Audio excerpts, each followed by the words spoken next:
There was a time when Ethan Cole was on top of the world. At 25, he was one of the most promising runners in his country. National medals, sponsorships, interviews. Everyone called him the Lightning Kid. But one rainy afternoon changed everything. During a championship race, as he sprinted into the final turn, his foot caught on a slick patch of track.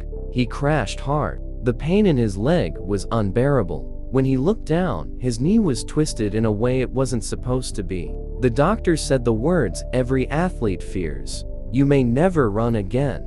In that single sentence, Ethan's world fell apart. The fans disappeared, sponsors pulled back, friends stopped calling, and for months, Ethan sat alone in his apartment, staring at his trophies, reminders of what used to be. He felt worthless, angry, lost.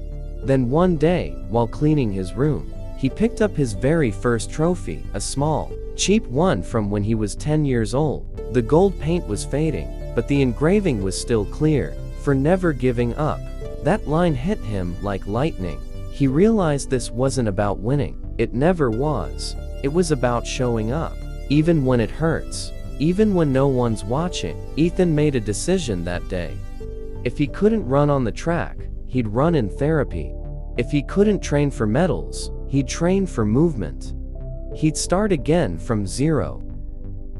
Rehab was brutal. The pain was constant. Every step felt like fire, but Ethan smiled through it. Because pain meant progress. He learned to walk again, then jog, then run. Slow, awkward, limping runs that drew stares from strangers. But he didn't care. Each run was a victory. Months turned into years. The Lightning Kid was back.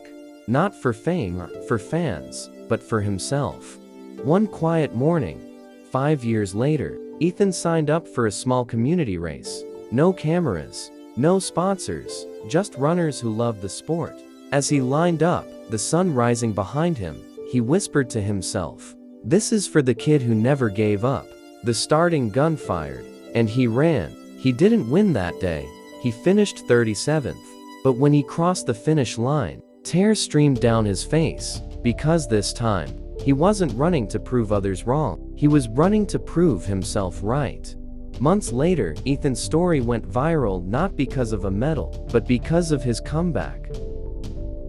And dreamers rebuild their strength, not just in their bodies, but in their hearts. And on his desk, next to all the shiny awards he'd earned since then, sits that same small trophy from when he was 10. The one that says, "For never giving up."